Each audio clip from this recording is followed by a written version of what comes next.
Hey there everybody, Don Evans here from WatchReport.com, and today we're going to be giving you a look at the -8 diver. Now, price-wise, let me try and get this out of the way first.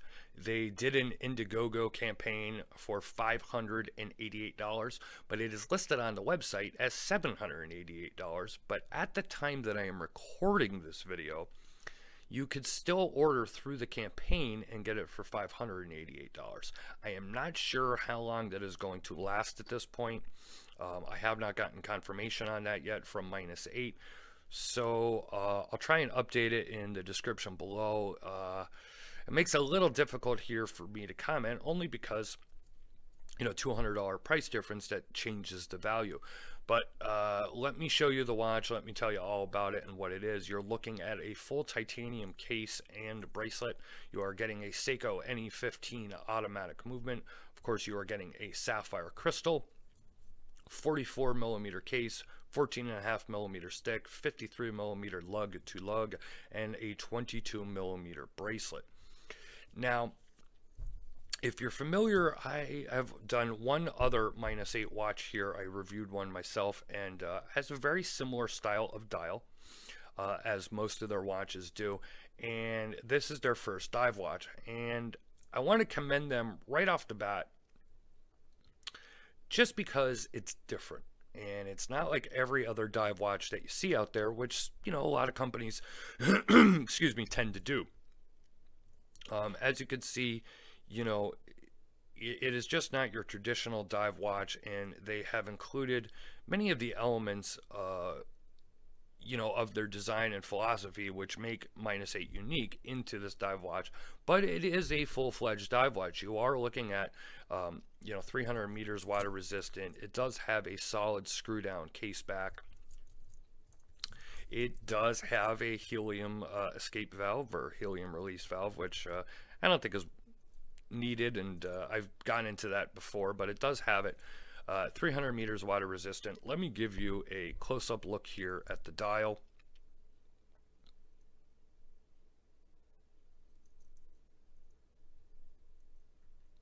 You can see that they got that, you know, all black logo there, so it's kind of ghosted into the dial. Makes the dial a little more minimalist.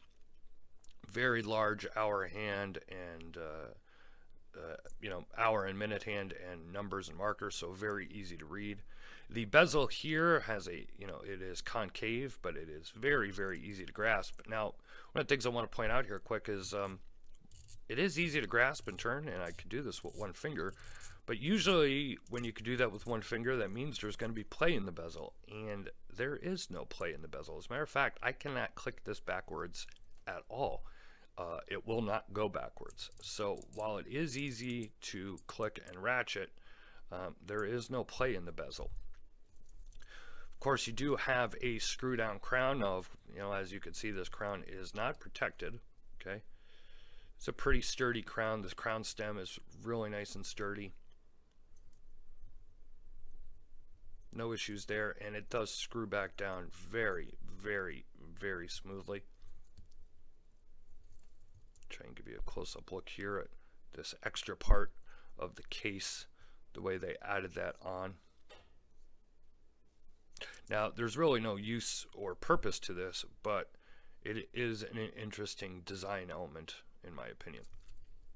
Full titanium bracelet and clasp. You know, you're not getting, though, a solid end link, and that's one thing I am going to knock them for. As a matter of fact, I've been wearing the strap, excuse me, the watch on one of my Hirsch straps because it closes up that gap and the strap sits closer to the case for me. I'm not a big fan of straight end links on a bracelet, you know, like this. And, you know, the lug holes are here, and they had to put them there because if they put them any closer to the case, then you'd have the bracelet rubbing directly on the case, which of course is something that you don't want.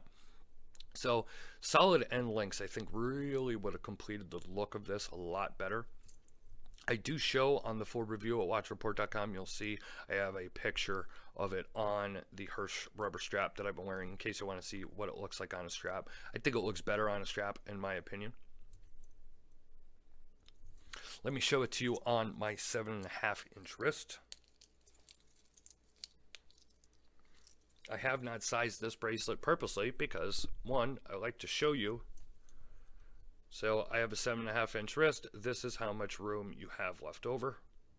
So I'm going to say probably about at least 8.25-inch wrist it should fit, if not 8.5 out of the box.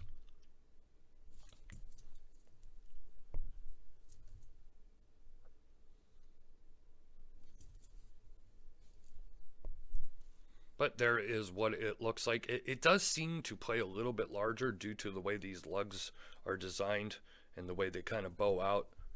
And it does kind of sit high up off the wrist. That's just due to the shape and the case and everything like that.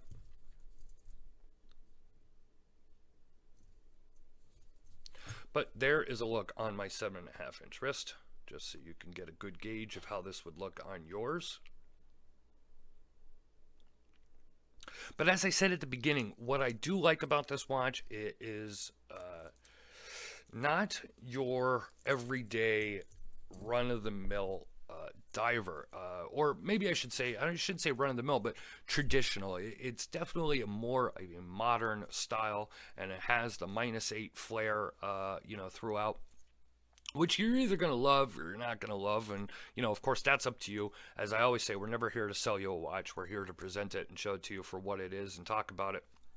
So if you want to see more and you want to see my thoughts and comments about this watch, click the eye in the upper right hand part of the screen, take it to the full review on watchreport.com. Leave a like or a comment here on YouTube. Please subscribe to our YouTube channel. You'll never miss another review. Follow us on social media. We're on Facebook, Twitter, and Instagram. Follow, share, like, comment. Please do all of that. We appreciate all our subscribers. We appreciate all our viewers. We hope you're enjoying our videos and our written presentations on watchreport.com. This has been a look at the new -8 diver in titanium. I'll see you guys on the next video. Thank you very much.